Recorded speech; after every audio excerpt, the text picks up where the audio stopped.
Hey, back again for some more questions. Thanks again for submitting. I'll get through as many as I can. Starting it off, how do you calculate calories? That's actually something I've never done. I've never calculated my calories, never done macros, anything like that. But in terms of how much you should be getting of each macro, typically if you're going for carbs, it could be anywhere from 45 to 65% of your daily diet. Protein could be anywhere from 10 to 35%, and fat could be anywhere from 10 to 35% as well. But if you want to maintain vascularity, your muscle mass, and try to stay leaner, I would say go higher with protein and lower with fats and carbs if possible. How to stay consistent? Well, for me, organization is key. So, if you have to make a schedule, that could be your best friend in terms of actually writing it down and making yourself accountable to do the workouts that you set out for yourself, to have somebody that you go with to the gym or that comes over to your house or that you do workouts with.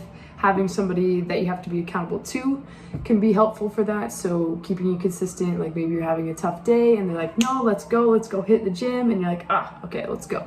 So it could be really handy having like a workout buddy. Setting goals for yourself is another way to stay consistent. So if you have SMART goals that are measurable, attainable, timely, I forget what all stands for, but having goals that are achievable. So small goals built up over time rather than setting yourself up for failure, saying, I'm gonna run a marathon next week where you haven't even started running yet. So just making small goals for yourself, like today I'm gonna work out for 15 minutes. Awesome, done, check. Tomorrow I'm gonna go for a 20-minute walk. Done, check. Things that you can do that you can accomplish and keep yourself motivated and consistent. Are there masculine traits that you feel you're more comfortable displaying through your transition? I would say that I still have difficulty showing myself in my sports bra because I find it kind of takes away from the image that I see for myself, and that's why I'm getting top surgery. But I find I can have a hard time stripping it down to my sports bra and things like that because I'm not there where I want to be, but I'm still proud of all the work that I've done. So I still do it. It's just, I find I can have barriers in my mind that I can struggle with sometimes with that just because of gender dysphoria. Traits that I'm more comfortable displaying, not really. Like, I'm honestly just trying to be me at all times. If it's masculine, if it's feminine, whatever. That's why I like leaning to the more non-binary trans-masc side, because I still embrace all parts of myself, but choose to present myself more masculine because that is what I identify with the most and what makes me feel the most like me. Okay, what is next question? What are your favorite workouts, muscle flexing poses? Favorite workouts, so I love doing upper body in general, but definitely love doing chest, love doing back, doing shoulders. Those are all my faves. I would say probably more chest and shoulders than back, just because I can see it a lot better and it doesn't tear up my calluses like back does. And I feel so strong when I'm pushing that weight and I'm hitting those PRs, and it just feels so good. And shoulders come with that because you're working them a lot of the same time that you're doing chest, and they just really pop when you get those boulder shoulders. They really come through and just really eye-catching. So I would say those are my faves, and I don't know all of the muscle posing flexes, or all the muscle flexing poses, clearly, don't know. But the classics are just the double bi, back, front, spreading the lats. I like this one too, where you get, I gotta show you now, where you get this arm and this arm, so double there, even show some abs with that. But honestly, I'm not particular if the lighting's right, the pump is right, the muscles are always right. Okay, next question. What is your favorite physical transition you are having since you started T? My favorite physical transition. I really like, honestly, that my face is getting more square. I like that I can see my jawline more. I'm definitely really happy about that. And I'm always so proud, and it kind of comes with the face, the mustachio. Yeah, pretty proud of that. But yeah, I think all the changes are really great in different ways, and they all just add up, which is super cool. It's fun to kind of keep an eye on them over time. But yeah, I think the face squareness is taking it for me, because now that I'm passing, I am feeling that I am being seen more as more masculine, or as more of a man. So I think that's been really cool lately. Since when did you know you're trans? Oh, it's been a lot of unpacking, honestly. I got somebody driving by. Junk out. That's what just drove by. Get that junk out. But when did I know I was trans? I think I've always known that I was different, but I think it took time for me to realize that I wasn't just a lesbian. I was trans, and more so queer than anything.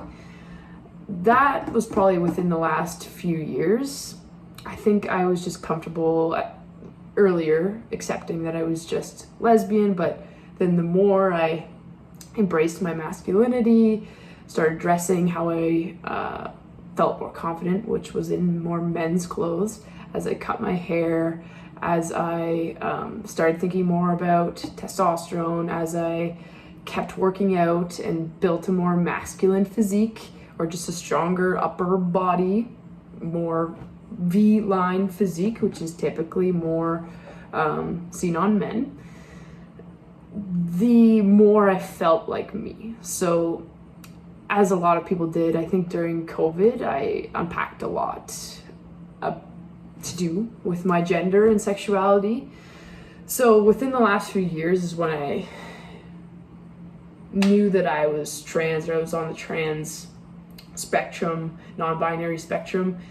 I never saw myself or felt like a female, but I knew I was something different or something else. So even just knowing that I didn't identify with the gender that I was assigned at birth was enough for me, and that was within the last few years.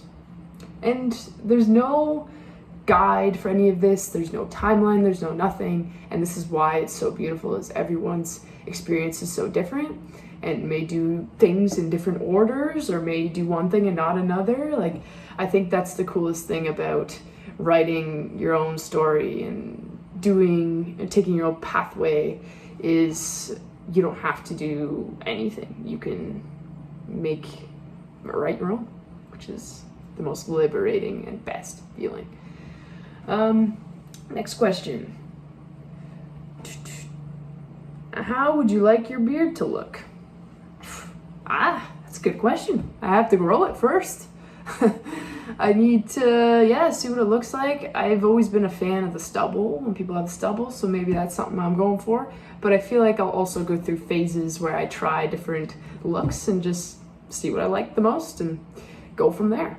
It's gonna be wild to start growing a beard though. Like, I am gonna do my first shave soon. Even by the time this comes out, I might have already done it. I don't know. But yeah, it's exciting having control of what your face looks like a little bit more versus being baby face all the time. Alrighty. How did you start a fitness business? Well, it's been a long time coming, honestly. But I worked for first of all, I got my personal training certification while I was in university, working for the school gym. And then I did my practical while I was there, got the certification, and then started working for a gym. Worked for a gym for a couple of years, learned the ropes, actually worked at a couple different gyms, but just kind of realized and studied how they operated and noticed that I could, do it myself, and I didn't need to be losing so much of my profit or income to the business that I was working under, and that I could do it myself. And I've already established quite a few connections with people. And at that time, I had also started posting on my Instagram. So I had never anticipated it to snowball the way that it has, but I just started posting fitness videos, what I was doing, and it just grew from there. And from there, I was able to connect with so many more people than just in person at a gym. My reach was so much further, and especially with the queer community, because it's such a smaller community, I was able to connect with so many other LGBTQ plus people. So that was huge for me because I knew that was my niche and where I wanted to work and the people that I wanted to help the most. I obviously want to help everyone build a body that's meant for them and whatever goals they may have. But obviously the queer community has a soft spot in my heart, so they are my number one clientele. So as I, continued to post on my Instagram, established some connections, started writing some workout programs, and started selling them on IG, and then built my YouTube channel. I'm in the process of doing a website, online coaching and everything. So it's all stages and comes with time, but learning the ropes and then kind of going off on my own as an entrepreneur was the best decision I ever made.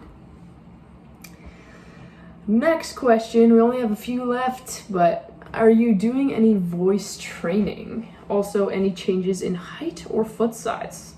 I'm not doing any voice training. This is au naturel. I've always kind of had a deeper voice though. Just all my life. I didn't have a super high voice or anything, so the changes weren't as drastic, I don't think, as maybe for some other people. And changes in height or foot size, not that I know of. I would take the height though, for sure. I'm about 5'5", but I'd take 5'7" anyway. That'd be kind of nice. And foot size, no, I think they're the same. I'm about a 7.5 or an 8. So yeah, no changes that way. I don't even know if that's possible, but let me know if it is, or if you've experienced that, because give me some if that is the case. All right, and last question, I just kind of answered it, but how tall are you? I'm 5'5", as I just said. I need a reference for Gymshark clothing as a trans mask. So yeah, Gymshark is the best. But I wear medium most of the time in shirts. This is a small, I think, but I'm like on the cusp of small medium, especially with certain lines. Like they've got the Arrival, they've got Apex, they've got Speed, they've got Critical, they've got Sport, they've got all the different lines, so they can fit a little bit differently depending on the line. So a lot of shirts now that I'm ordering are mediums because the smalls are getting a little bit tight on the back and on the chest, which is a great feeling knowing that I am growing. So yeah, I also do the same for bottoms. I think I'm mostly small for bottoms. I've got short legs too. I've got a really long upper body and short legs. Yeah, so I've been dealing with that all my life. But yeah, small or medium, small for the most part, does me just fine, but you can obviously always do actual measurements and they're quite true to size. So that's the best way to get to the size you need. Anyway, I appreciate you coming out and listening to me answer these questions. Excuse me. Hopefully I answered questions you may had, and like I said, feel free to submit more as I keep popping up these question boxes on my Instagram stories. And yeah, I love, sharing more and talking about all kinds of different things. So appreciate you being here. All right, make sure to check out Gymshark and have a great rest of your day. Bye.